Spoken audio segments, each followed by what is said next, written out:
ہمارے ذہنوں میں جو معیارات بیٹھے ہوئے ہیں وہ کیا ہے؟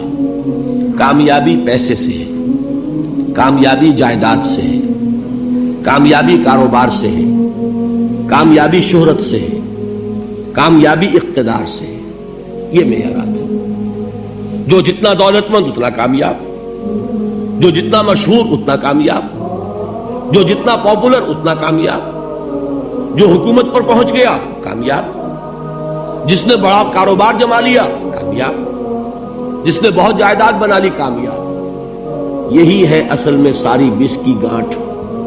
جو تصور کامیابی کا ہوگا اسی کے مطابق آپ کی بھاگ دوڑ ہوگی، اسی کے لیے جد و جہد ہوگی، اسی کے لیے توانائیاں صرف ہوں گی، اسی کے لیے دن رات کی مشقت ہوگی. یہ ہے اصل شے جس کی یہاں نفی ہو رہی ہے. کامیابی دولت سے نہیں، کامیابی شہرت سے نہیں، کامیابی اقتدار اور طاقت اور حکومت سے نہیں، بلکہ کامیابی ہے ایمان سے، عمل صالح سے، تواصی بالحق سے، تواصی بالصبر سے. آپ غور کیجئے اس نقطہ نظر کا، اس ایٹیچیوڈ کا، یہ جو مینٹل ایٹیچیوڈ ہے اس کا بدل جانا ہی انسانی شخصیت کے اندر انقلاب برپا کرے گا. اب آپ کا نتیجہ کیا نکلا؟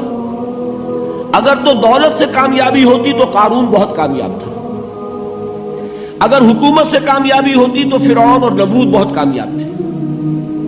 کامیابی ان سے نہیں ہے. کامیابی انسان دولت میں قارون کی دولت تک پہنچ جائے اور دنیا میں دبدبہ اور اقتدار اور سلطنت اور حکومت کے اعتبار سے وہ نمرود اور فرعون کا مقام حاصل کر لے، وہ ناکام ہے، خائب ہے، خاسر ہے، برباد ہے. اور ابو ذر غفاری کامیاب ہے، چاہے ان کے پاس کچھ نہیں تھا، جھونپڑی تک نہیں تھی، کوئی گھر نہیں تھا. حضور نے فرمایا ہے اللہ کے کچھ بندے ایسے ہوتے ہیں جو کسی محفل میں جانا چاہیں تو انہیں اجازت نہ ملے، جو کہیں اگر رشتہ کرنا چاہے کوئی ان سے رشتہ کرنے کو تیار نہ ہو، کہیں کوئی سفارش کرنا چاہے تو ان کی کوئی بات ہی نہ سنے. لیکن اللہ کے ہاں ان کا وہ مقام ہے کہ اگر بھولے سے بھی کسی بات پر قسم کھا بیٹھتے ہیں تو اللہ ان کے قسم کی لاج رکھتا ہے. یہ ہے فرق. یہ جان لیجیے اچھی طرح. اس بات کا مان لینا آسان، اس پر سبحان اللہ کہنا آسان، لیکن اس کے مطابق آپ کے اپنے ذہن کا بدل جانا بہت مشکل. اس لیے کہ ہم متاثر ہوتے ہیں اپنے ماحول سے. وہ بڑا محل ہے، دیکھ کر ایک دفعہ جھجری آتی ہے، وہ بڑی سی 20 فٹ لمبی کار سناٹے کے ساتھ آپ کے پاس سے گزر گئی. ایک دفعہ اعصاب کے اندر ارتعاش ہوتا ہے، محسوس ہوتا ہے بڑے یہ نصیبے والے لوگ ہیں، بڑے خوش نصیب، بڑے کامیاب. حالانکہ کچھ معلوم نہیں کہ یہی سب سے بڑی بد نصیبی ہو سکتا ہے کہ یہی سب سے بڑی ناکامی ہو. اگر ذہنوں میں یہ بات بیٹھ جائے کامیابی کس شے سے. یہی وجہ دیکھیے قرآن مجید میں بارہا آپ دیکھیں اولئک هم المفلحون، یہ ہے لوگ کامیاب ہونے والے. آج یہ آپ نے نماز میں وہ آیات سنی، یا ایھا الذین آمنوا ارکعوا واسجدوا واعبدوا ربکم وافعلوا الخیر لعلکم تفلحون. اے ایمان والو، رکوع کرو، سجدہ کرو، اپنے رب کی پرستش اور بندگی کرو اور اچھے کام کرو تاکہ تم کامیاب ہو جاؤ. تو کامیابی کن چیزوں سے ہے؟ یہ ہے سب سے بڑا سبق. یہ ہمارے دل میں اگر بات بیٹھ جائے، ٹھک جائے، تو زندگی بدل جائے گی. صبح و شام بدل جائیں گے، نقشے بدل جائیں گے، بھاگ دوڑ کا رنگ بدل جائے گا، ویلیو سٹرکچر بدل جائے گا. آج وہ ایک چیز نہایت اہم نظر آ رہی ہے، کل نہایت غیر اہم نظر آئے گی. جیسے کہ حضور کی حدیث ہے ما لی ولی الدنیا، مجھے تمہاری اس دنیا سے کیا سروکار ہے.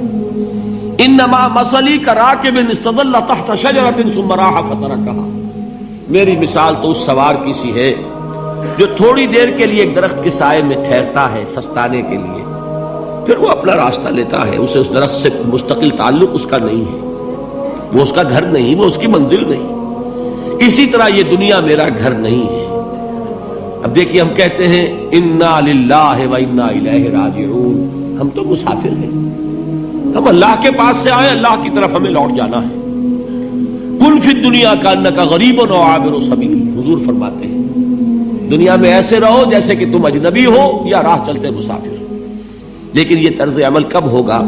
جبکہ یہ آیت ہمارے ذہنوں کے اندر بیٹھ گئی ہو. والعصر ان الانسان لفی خسر الا الذین آمنوا وعملوا الصالحات وتواصوا بالحق وتواصوا بالصبر. یہ ہے اصل بات جو میں نے عرض کیا تھا کہ میں بتاؤں گا صحابہ کیوں ایک دوسرے کو یاد دلاتے تھے. اس لیے کہ دیکھیے جیسے برف باری اگر ہو رہی ہو، آپ باہر نکلیں گے تو برف آپ کے کپڑوں پر جم جاتی ہے نا، تو آپ جھٹکتے ہیں کپڑوں کو تاکہ برف ہٹ جائے.